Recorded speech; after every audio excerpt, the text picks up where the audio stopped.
Students, welcome to the channel entrance exam guide. So friends, आज हम इस video में बात करने वाले हैं top nursing courses after twelfth के बारे में। यानी कि अगर आप जो अपना ट्वेल्थ कंप्लीट कर लिया साइंस से और उसके बाद आपको अगर नर्सिंग में जो है एडमिशन लेना है, नर्सिंग में अपना फ्यूचर डेवलप करना है, तो उसके लिए इसका आप क्या स्टेप बाय स्टेप प्रोसीजर रहेगा, कौन सी चीज़ें आपको ध्यान में रखनी रहेगी, आपकी एलिजिबिलिटीज़ क्या रहनी चाहिए, आप कौन से कोर्स के लिए क्या चीज़ आपके अंदर जो खूबी रहनी चाहिए, उसकी जॉब अपॉर्चुनिटीज़ क्या है, करियर ऑप्शंस क्या-क्या है आपके पास, साथ ही साथ सैलरी कितनी रहेगी, हर एक चीज़ नर्सिंग कोर्स के रिगार्डिंग डिस्कस करेंगे आज हम इस वीडियो में। सो गाइस, मैं आपको फिर से बता दूँ, इस वीडियो में हम जो है top nursing courses after twelfth के बाद हर बारे में हर एक चीज़ जानेंगे, तो इस वीडियो का एंड तक देखिए।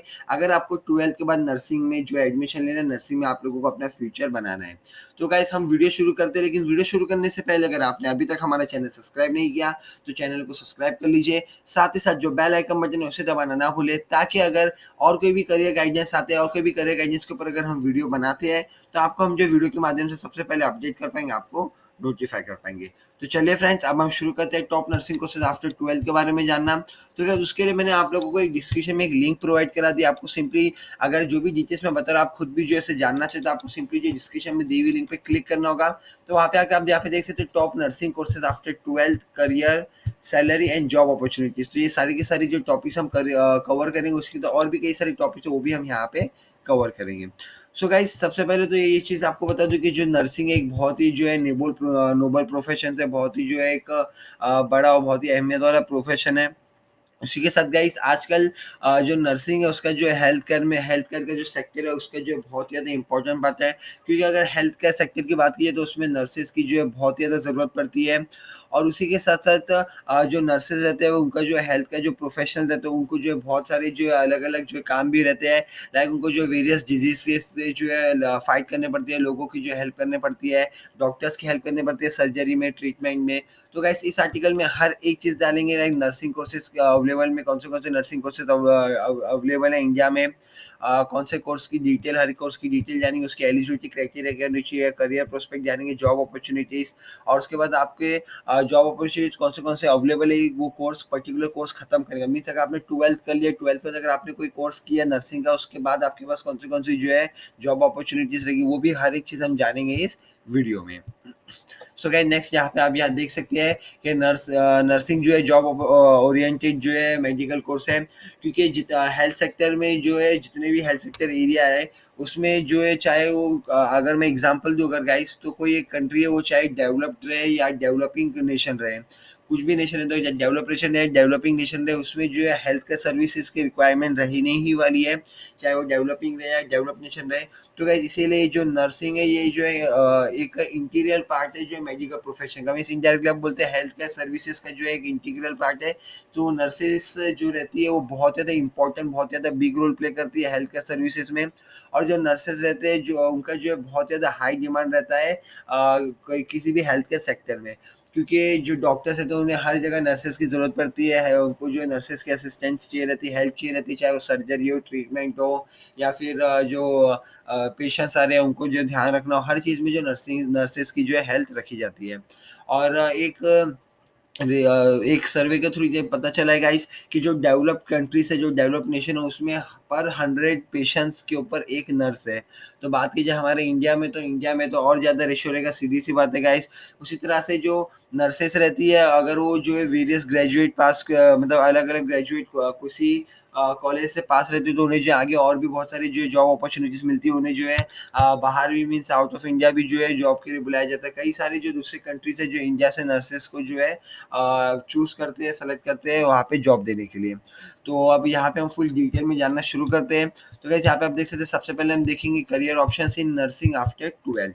सो गाइस, नर्सिंग कोर्स जो है यहाँ पे डिग्री में अवेलेबल रहता है, डिप्लोमा और सर्टिफिकेशन फॉर्मेट, यानी कि 3 फॉर्मेट में यहाँ पे आपको नर्सिंग कोर्स अवेलेबल रहेगा।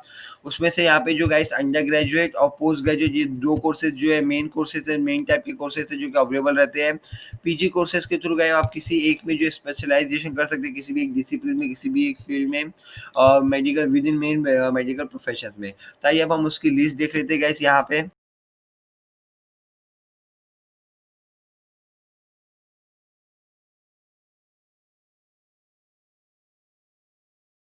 सो गाइस आप देख सकते हैं यहाँ पे list of nursing courses after 12, तो अभी हम इसके बारे में जानते हैं। तो लाइक सबसे पहले जो कोर्स यहाँ पे आप देख सकते हैं, इसे मैं थोड़ा जूम कर देता हूँ फिलहाल, ताकि आप लोगों को और अच्छी तरह से आप लोगों की स्क्रीन पे जो है वो दिखाई देगा। तो यहाँ पे आप देख सकते हैं Sc in nursing basic 4 year long bachelors degree course. Guys इसका जो पीरियड रहेगा 4 ईयर्स का है।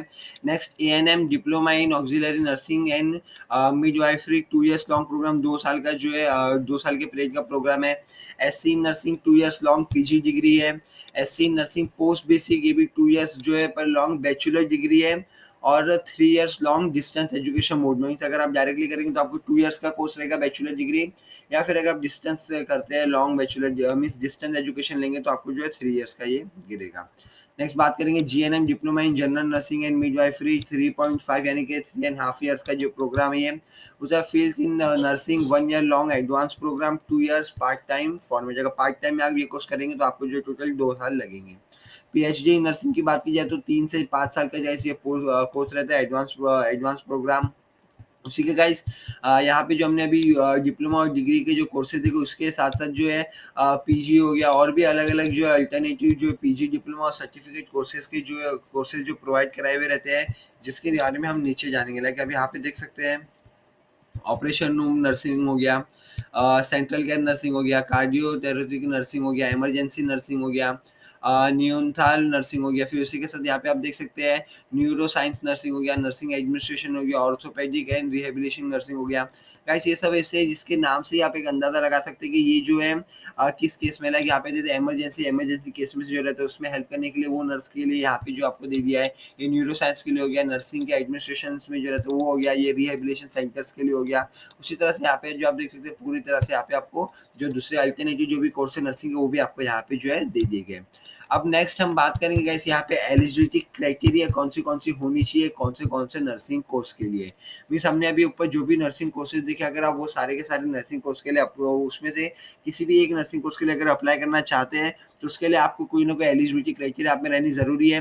लाइक सबसे पहले हम यहाँ पे देखते हैं बीएससी नर्सिंग बेसिक अगर आप करना चाहते हैं तो गाइज उसके लिए सबसे पहले आपके पास 10+2 यानी कि आप 12 पास रहनी चाहिए साइंस स्ट्रीम से, with physics chemistry biology and English. PCB with English आप जो है 12th स्टैंडर्ड से पास रहने चाहिए किसी भी रिकॉग्नाइज्ड बोर्ड या यूनिवर्सिटी के द्वारा।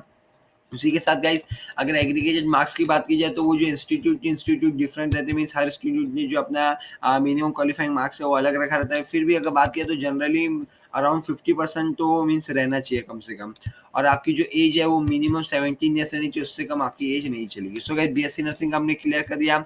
अब उसी तरह से हम बात करेंगे जीएनएम की।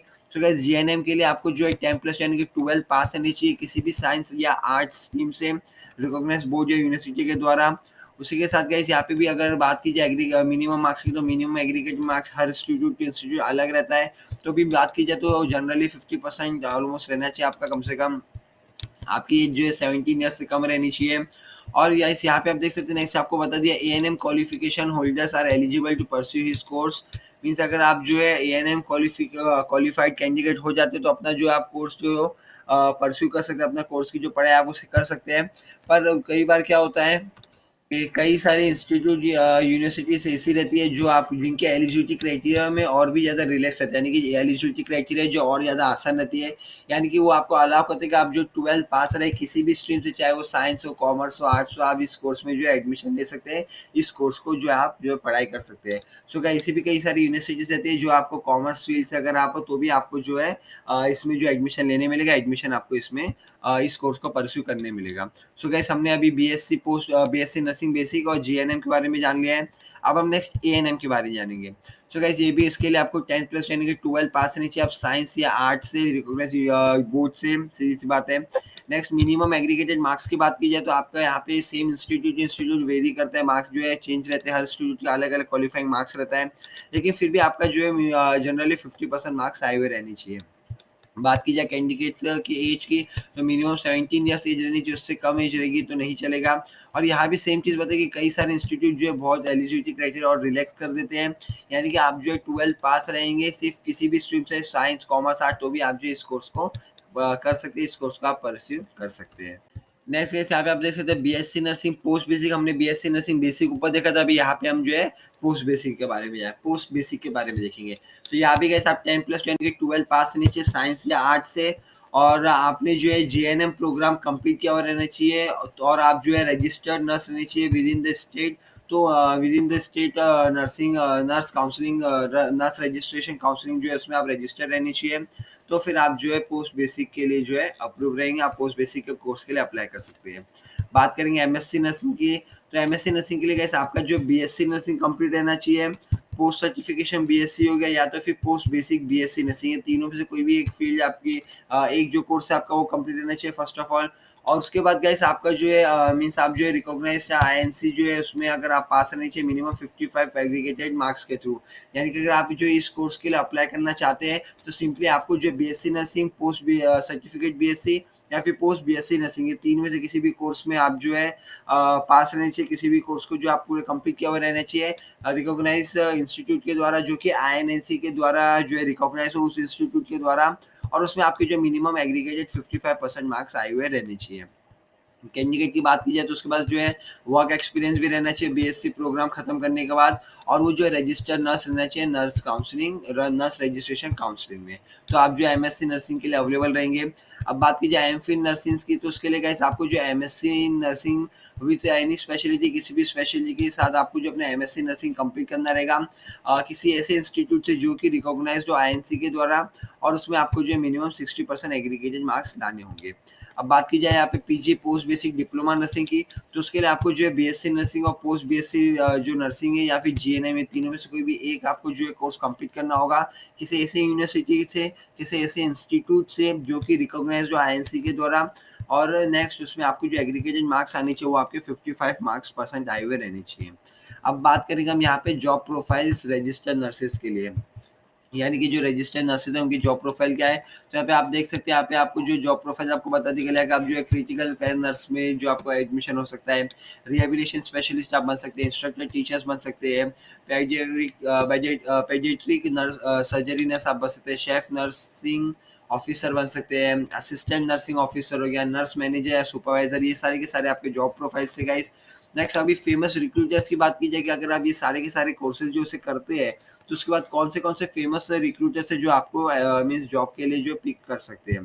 तो लाइक प्राइवेट हॉस्पिटल्स हो गए, बहुत सारे बहुत ही लार्ज अमाउंट में प्राइवेट हॉस्पिटल्स जो है रिक्रूट करते हैं, रिहेबिलिटेशन क्लिनिक्स हो गए, ट्रेनिंग कॉलेजेस हो गए, इंस्टीट्यूट हो गए, प्राइमरी हेल्थ सेंटर्स हो गए, गवर्नमेंट हॉस्पिटल्स हो गए, कम्युनिटी हेल्थ सेंटर्स हो गए, एनजीओ हो गए। तो सारे ये सारे के सारे जो है फेमस रिक्रूटर्स है जो कि आप लोगों को जो रिक्रूट करते हैं इसके मीन्स अगर आप ये सारे के सारे कोर्सेज पूरे कर लेते तो उसके बाद आपको ये रिक्रूट करते हैं।